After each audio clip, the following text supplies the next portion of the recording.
Hey, welcome to 2024. It's a great year. It's looking really bright already. So many persons did have that same testimony in 2023, but it didn't work out, right? So I'm here to share with you common sense ways of making 2024 count, to making this year quite significant, right? A wise man once said, "There's only a fool that will continue to do a thing a particular way and expect a different result." So my own common sense ways or keys to making 2024 count. Number one, recognize your identity, your resources, and your opportunities. It is not what you don't have that limits you. It is what you have that you do not know how to use. Stop complaining about things that are not available to you. You wish to live in Canada, in the US, or in the UK, or in New Zealand, or in Switzerland. But right now you live in Otukpo. Please make maximum opportunities or plans with the advantages or the resource available to you in Otukpo and utilize it until the next phase of your life come. You wish to live in GRA, wish to live in the island or on the island, but right now you live on the mainland, and sometimes the quite heavy duty land, right? Make advantage of it. Do the things you can do for now. Stop complaining. We know that we wish our government do better, but right now they are not. But that will not be an excuse for you not to make progress with your life. What can you do for the time being? It is not beyond what you studied, the job you do, your career, your passion, what you earn as your take home. Who are you? What is it that you can employ? What advantage, what resources are available to you? What are the opportunities available to you that you should explore and get advantage? I don't want also, in totality, ignore our personal pursuit, personal advantages and opportunities because we have a bad economy, right? Take advantage of the things that you can do. It would have been better if the economy was good, right? But right now it is what it is. What you need to do right now is to see how you can put one or two together to get in better. Number two, make a commitment to grow every day. Make a commitment to grow every day. Your greatest mountain is your ignorance. Your greatest mountain is your ignorance. Feed your body, feed your soul, and feed your spirit every blessed day.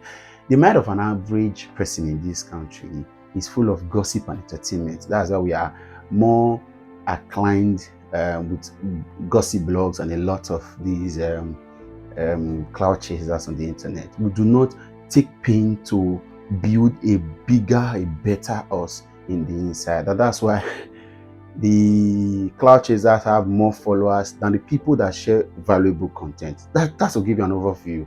And that's again reflecting the productivity of the country. A lot of us do not even have so much it takes. As we are crying and yelling for better governance, if they take some of us and take us in places of governance, we will never do better. It will even be worse, plus and minus the corruption, because we don't even know what to do. Go around and ask questions. If you know what the world is pushing and pulling towards, you understand that those of us in this part of the globe, we are quite behind because we are not feeding our body. We live in a showcase where everybody is showcasing so much about paparazzi and media and all that, right? Unless you are a model, your wardrobe has no reason being more expensive than your library. Unless you're a model, your wardrobe. So you should make a commitment to grow, read books, right? Get closer to people that their minds are brighter, even if you cannot read book every day. But there are people that seems to have better passion to reading. So you listen to them, you connect with them. Stop hovering around this set of mindset. These people, I know, Shah, but it's just something you should do. This word would make way for the man that knows where he's going to. This word would make a way for the man that knows where he's going to.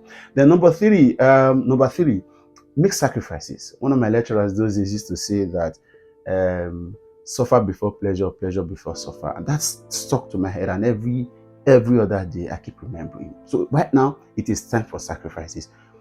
Until you find something worth staying awake for, sleep will remain sweet. Until you find something worth staying awake for, sleep will remain sweet. The reason why some of us are not getting there, right, is because we are not making enough sacrifices. Greatness is not reserved for anybody, or there's this particular set of tribe or people or country or continent. No, it is how well the people are ready to make the sacrifices.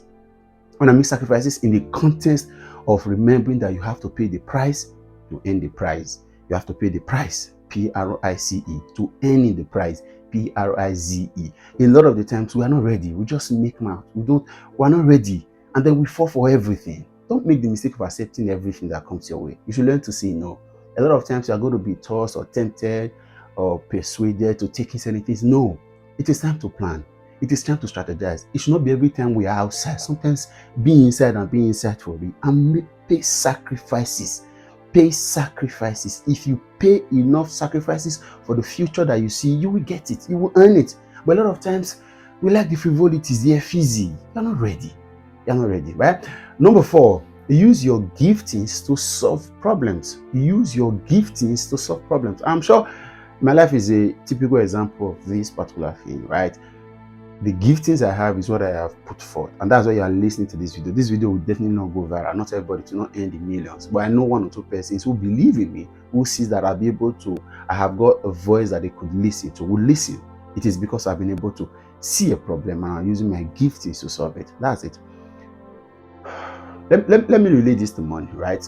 Money is a reward for the person that has got the most solution for people's problem. Money is a reward for the person that has got the most solutions to people's problem. It means that the more problems you can solve, the more money you can have. God doesn't necessarily give people money. What he does is to give them gifts and then shows them problems that they can solve. That's just it. That's just it. And so a lot of times, if God wants to help a man, he opens your eyes to the giftings. Nobody was born empty. You have got a gift in you that you can use to solving a problem around you. And that's why you must be well aware of your environment. First, yourself, and then your environment. It's a very important skill. The awareness of yourself, that's identity, and then the awareness of your environment. And if you check the Bible, in the creation of first man Adam, God first told him of who he was, and then showed to him the environment so that he can know what to do in the environment. If you don't, you waste it, and you can spend 20, 30, 40, 50, 60 years not being aware of yourself, neither moving to be knowing your environment. So no man is born empty, and it's just for you to recognize your giftings and look for a problem and solve the problem, right? Again, don't forget, use your gift to solve problems. The more problems you can solve, the more monies that can come your way. And then this is a process. It's not A then B. It takes a process, right? There are a couple of things you need to learn. You need to learn how to build your talent to skill, right? Get it? Talent built to skill. Then skill is built into a business. Get it? Talent built to skill. For you to build talent to skill means that talent will have training. You must be trained in whatever you are doing. It's not enough to just be talented. I see a lot of you are interested in doing this.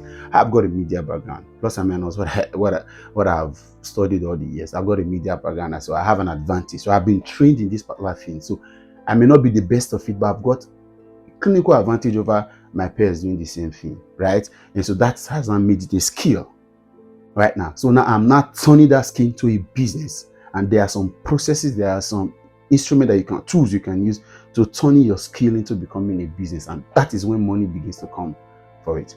And finally, get a mentor, right? One of the things that you can do for yourself in 2024 is to be mentored by somebody who has sense. I'm not saying inspiration.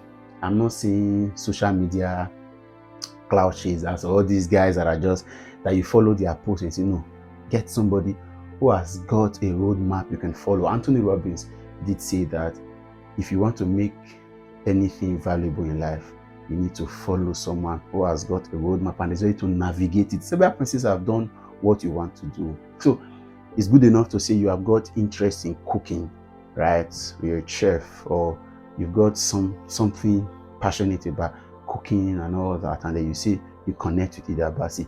Until if you don't have a personal relationship, even if it's once in a while, mail or message system with Ida Abasi, she's not your mentor.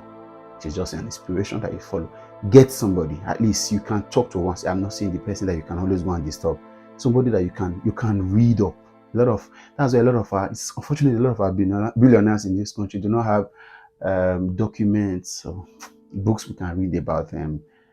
And again, it tells our value system, right? A lot of them just arrived at the scene somehow, maybe because of background or because of a couple of things. Not here to do all that right now, but get a mentor. If you must break even, get a mentor. Man of God once said that the worst freedom is freedom from control and constraint. You need a mentor who can control you, who can talk to you, who can tell you to do this, who can see opportunities, who you can share your ideas with. I'm not saying pastors. A lot of you also deceive yourself with thinking that your pastor's prophetic words or that I want to do that and say, go ahead in Jesus' name. That's not mentorship. Mentorship is come, let's talk. Why do you want to do this? What are the advantages? What are the disadvantages? What can you see? Oh no, I don't think this is working. I don't think this would work. Okay, I think if you connect this and this, that is what a common sense mentor will be able to do for you. You need a mentor. Whatever you want to do, there is always somebody who has got maybe not 100% key, right? But got a couple of ideas that I can put together. I think that's that. I'll leave it here for now. Over 10 minutes already. I'll catch you, but don't forget, if 2024 would count, then it has to be you making it count. I'll catch you again soon. Bye for now.